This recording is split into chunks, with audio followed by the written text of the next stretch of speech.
Roma había cambiado para siempre tras la desaparición de Rómulo. Su partida no solo había dejado un trono vacío, sino también una incertidumbre que se extendía por cada calle y cada campamento. Los ciudadanos, acostumbrados a la autoridad de un líder fuerte, se preguntaban si la ciudad podría sobrevivir sin su fundador. A pesar de su crecimiento, Roma seguía siendo un pueblo joven y frágil en muchos aspectos, y ahora enfrentaba su primera gran decisión: ¿quién ocuparía el trono? Los senadores se reunieron en largas discusiones, analizando cada posibilidad con cautela. Algunos defendían la idea de elegir a un hombre similar a Rómulo, un guerrero que asegurara la expansión de los territorios y protegiera la ciudad con mano firme. Otros, más reflexivos, advertían que Roma ya tenía la fuerza militar necesaria, pero carecía de estructura, de leyes claras y de una visión que asegurara su futuro más allá de la conquista. La guerra podía darles victorias, pero solo el conocimiento podía transformar a Roma en una verdadera civilización. Fue entonces cuando surgió un nombre entre los debates: Numa Pompilio. Los sabinos hablaban de él con respeto. No era un hombre de armas ni alguien que buscara el poder. Era un estudioso de la naturaleza, un observador de los dioses, alguien que entendía la importancia del equilibrio y la tradición. Su reputación como hombre justo y sabio lo precedía, aunque muchos dudaban de que un líder pacífico pudiera gobernar Roma. Aceptaría él mismo la responsabilidad de dirigir la ciudad. Los enviados de Roma viajaron a Cures, el hogar de Numa, para hacerle la propuesta. Lo encontraron en su residencia, alejado de los conflictos y dedicado a la contemplación. Escuchó con atención la oferta de los senadores, pero no respondió de inmediato. Numa tenía profundas dudas. Roma era un pueblo de guerreros y él no era un soldado. ¿Cómo podría gobernar a quienes solo respetaban la fuerza? ¿Cómo cambiar la mentalidad de una ciudad que había nacido de la batalla? Durante días reflexionó, caminó por los bosques, observó el cielo y consultó los textos antiguos. Finalmente comprendió que su deber no era evitar Roma, sino transformarla. Los soldados podían luchar por la ciudad, pero alguien debía dotarla de una identidad más allá de la guerra. Y así decidió aceptar el trono, aunque sabía que su camino no sería fácil. Su llegada a Roma estuvo marcada por la desconfianza. Los soldados lo observaban con recelo, preguntándose cómo un hombre ajeno a la batalla podría llamarse su rey. Pero desde el primer día, Numa dejó claro que su autoridad no vendría de la espada, sino del conocimiento. Roma necesitaba leyes, una estructura que definiera su espíritu y un vínculo con los dioses que asegurara su estabilidad. Con voz calmada pero firme, comenzó a transformar la ciudad.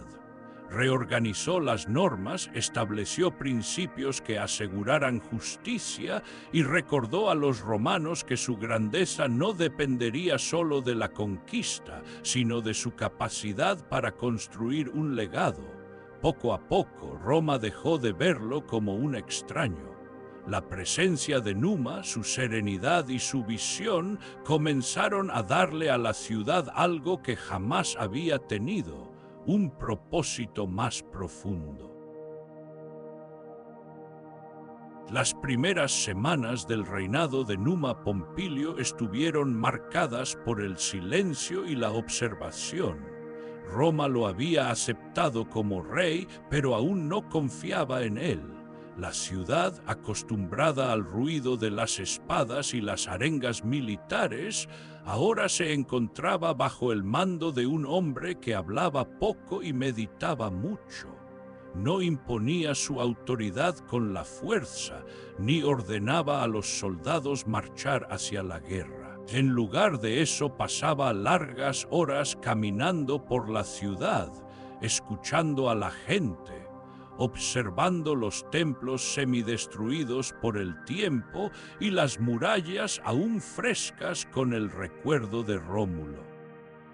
Pero aunque su mente estaba llena de ideas, Numa sabía que su misión no podía ser únicamente política.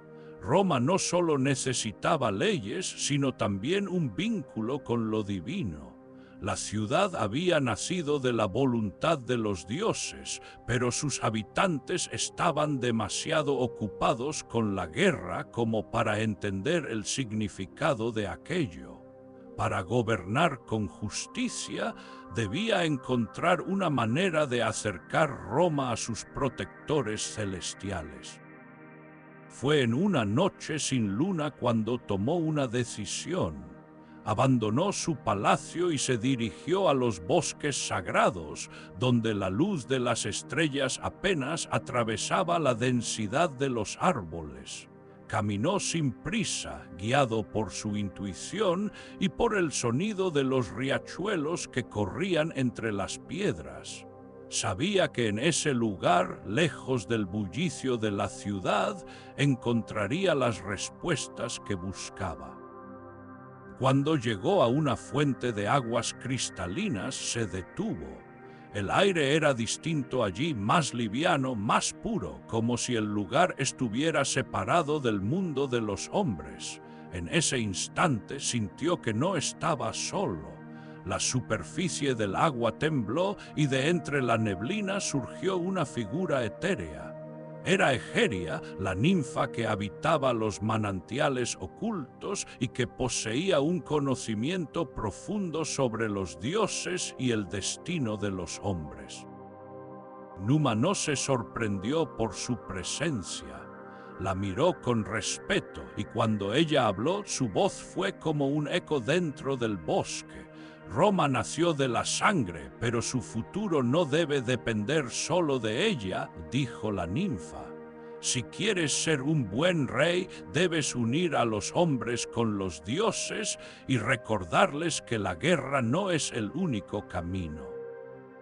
Esa noche, Numa escuchó cada palabra de Egeria. Habló con ella sobre rituales olvidados, sobre el equilibrio entre la guerra y la fe, sobre el fuego sagrado que debía arder sin descanso en Roma. La ninfa le reveló los secretos que los dioses habían susurrado a los primeros hombres y le enseñó que la verdadera fuerza de una ciudad no reside en sus muros, sino en el espíritu de su gente. Cuando regresó a Roma al amanecer, tenía un propósito claro. Su reinado no sería recordado por conquistas, sino por la transformación espiritual de la ciudad. Y así comenzó a establecer los primeros rituales, dando forma a una Roma que ya no sería solo un pueblo guerrero, sino un pueblo con identidad propia. Cuando Numa Pompilio comenzó su tarea de darle un nuevo propósito a Roma, se encontró con la resistencia silenciosa de aquellos que aún vivían bajo la sombra de Rómulo. La ciudad había sido fundada con la fuerza y muchos creían que ese debía ser su destino.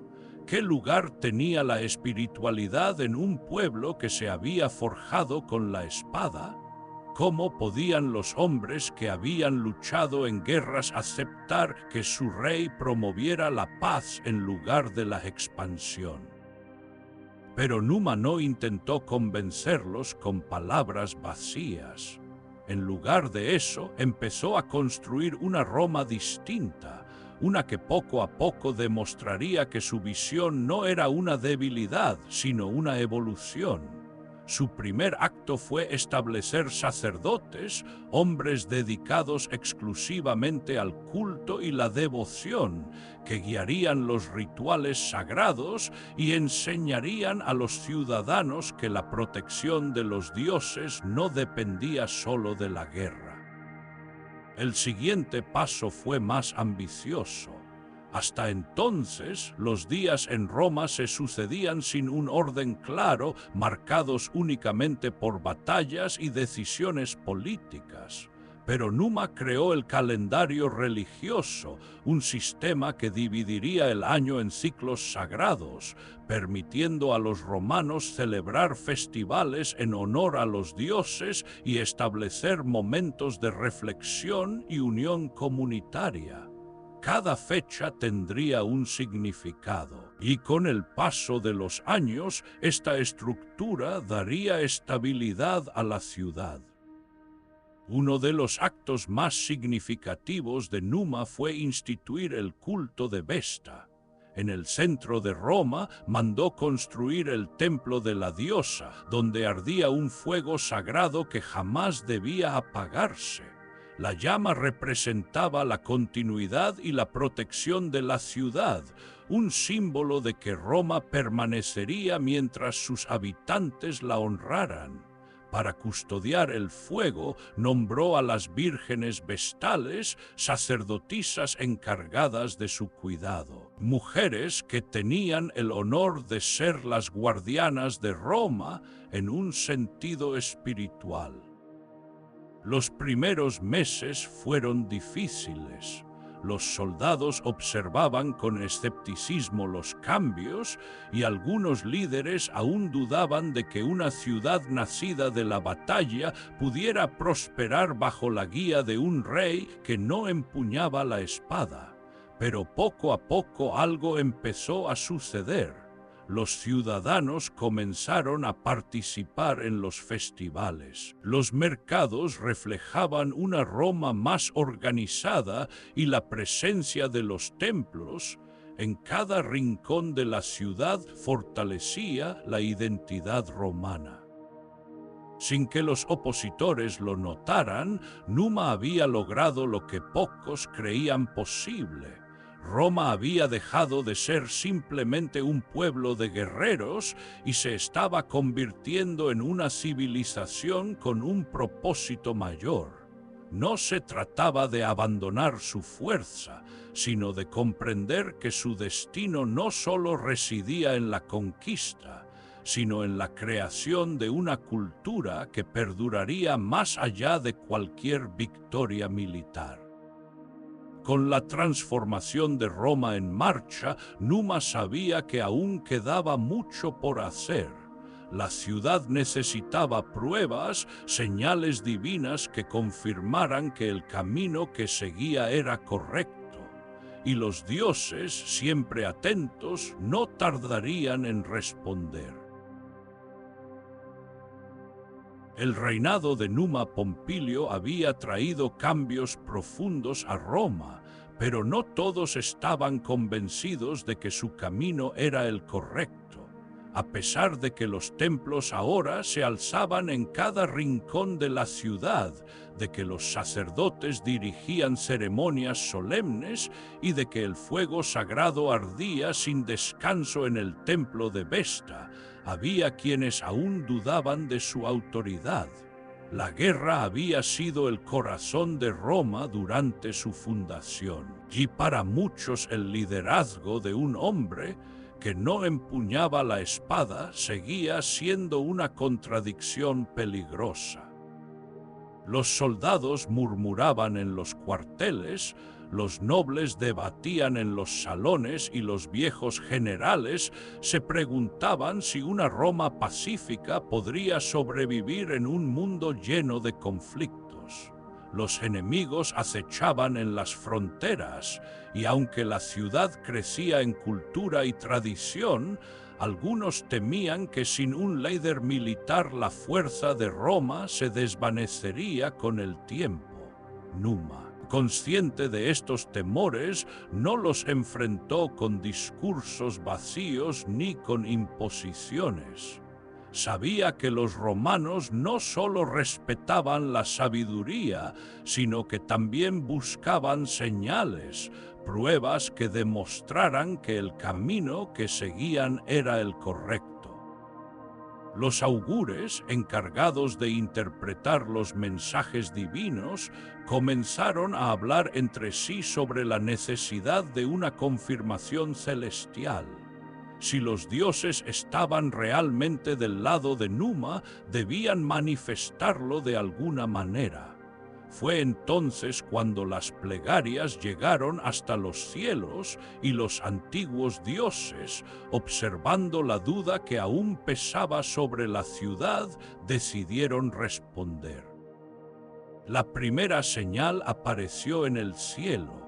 Durante 3 noches consecutivas, una aurora dorada iluminó Roma, bañando sus calles con un resplandor suave y etéreo.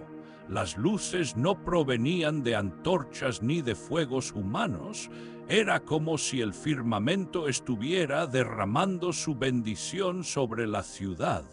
Los sacerdotes se arrodillaron en los templos. Los ciudadanos salieron de sus hogares a contemplar el fenómeno y los generales, que alguna vez habían dudado, comenzaron a preguntarse si esto era un mensaje divino.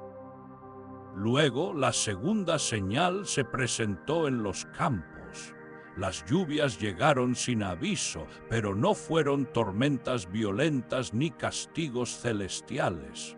En lugar de eso, llovió de manera constante y serena, revitalizando los suelos y llenando los ríos con aguas cristalinas. Los agricultores, que esperaban una temporada difícil, vieron con asombro cómo sus tierras se cubrían de verde, cómo los cultivos crecían más fuertes y cómo los animales bebían con calma de los manantiales recién formados. La naturaleza misma parecía estar alineada con Numa, ofreciendo prosperidad y estabilidad en lugar de guerra y destrucción. Pero la señal definitiva ocurrió en el templo de Vesta. Una mañana, mientras los sacerdotes realizaban las ceremonias habituales, el fuego sagrado cambió su color. Las llamas se tornaron azules, un resplandor puro e hipnótico que iluminó el altar con una energía desconocida. No ardía como el fuego común, no consumía los materiales sobre los que descansaba, pero su luz era innegable, como si los dioses estuvieran hablando a través de él. Los ciudadanos acudieron en masa al templo, los augures interpretaron el fenómeno y los soldados, que hasta entonces habían dudado, comenzaron a creer. Roma había sido aceptada por los dioses bajo el reinado de Numa, y eso significaba que su gobierno no era producto de la casualidad ni de decisiones humanas, sino de un destino trazado por fuerzas superiores. Desde ese día, la autoridad de Numa dejó de ser cuestionada. Sus rituales, sus leyes y su visión fueron aceptados no solo por aquellos que ya lo respetaban, sino también por los que alguna vez habían pensado que Roma solo podía prosperar con la espada. La ciudad comprendió que su futuro no solo dependía de la guerra, sino también del equilibrio entre la fuerza y la sabiduría. Numa había pasado la prueba, y ahora, con la certeza de que su misión estaba respaldada por los dioses, podía preparar el último legado que dejaría a Roma. Con los años, Roma se transformó por completo bajo el reinado de Numa Pompilio. Ya no era solo la ciudad que había nacido de la sangre y la guerra, sino un pueblo con leyes, tradiciones y una identidad que trascendía la conquista. Los templos se alzaban en cada rincón, los ciudadanos respetaban los rituales sagrados y la cultura romana comenzaba a consolidarse como algo mucho más profundo que la simple expansión territorial. Numa observaba su obra con la satisfacción silenciosa de quien ha cumplido su propósito. Había guiado a Roma por un camino distinto, uno en el que la fuerza no era la única respuesta y donde la voluntad de los dioses ocupaba un lugar central en la vida cotidiana de su gente. Pero en su corazón sabía que el tiempo no se detendría para él. Sus días como rey llegaban a su fin, y aunque Roma había aceptado sus enseñanzas, el futuro de la ciudad pronto quedaría en manos de otros. Los primeros signos de su retiro fueron sutiles.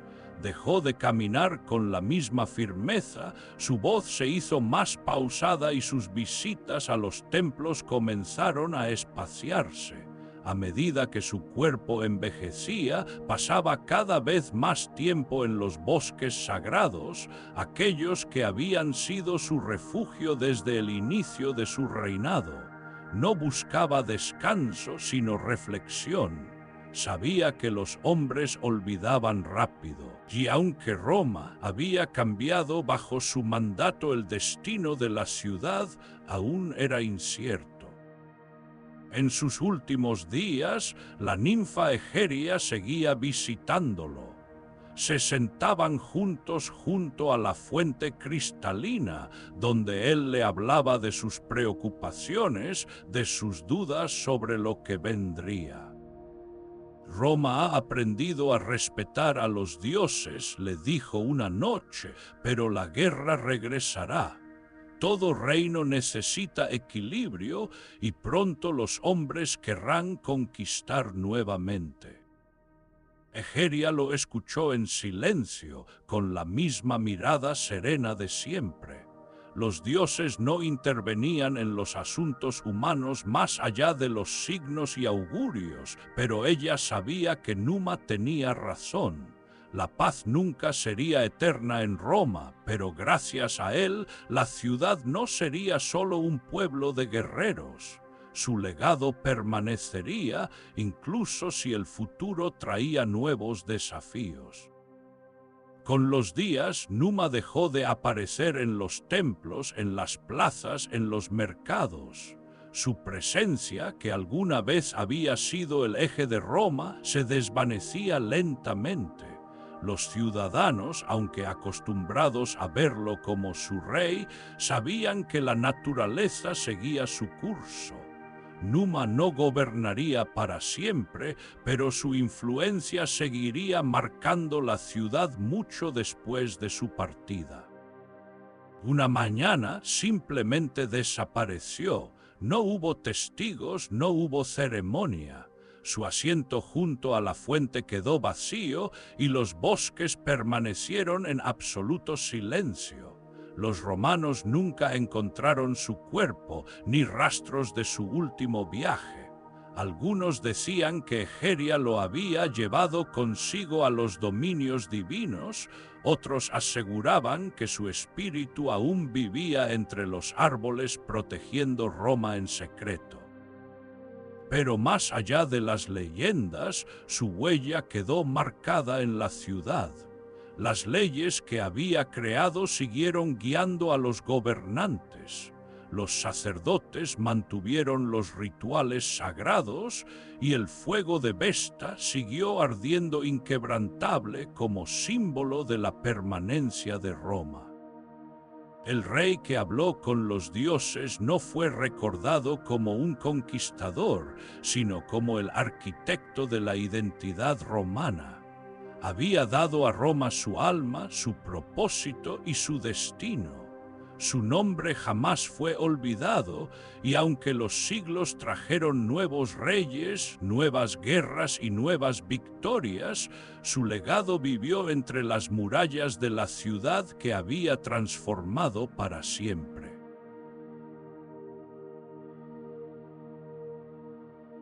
Gracias por acompañarnos hoy.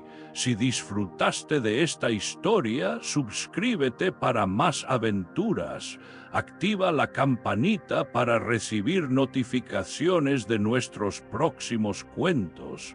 Déjanos un comentario abajo con tus sugerencias para nuevas historias. Hasta pronto.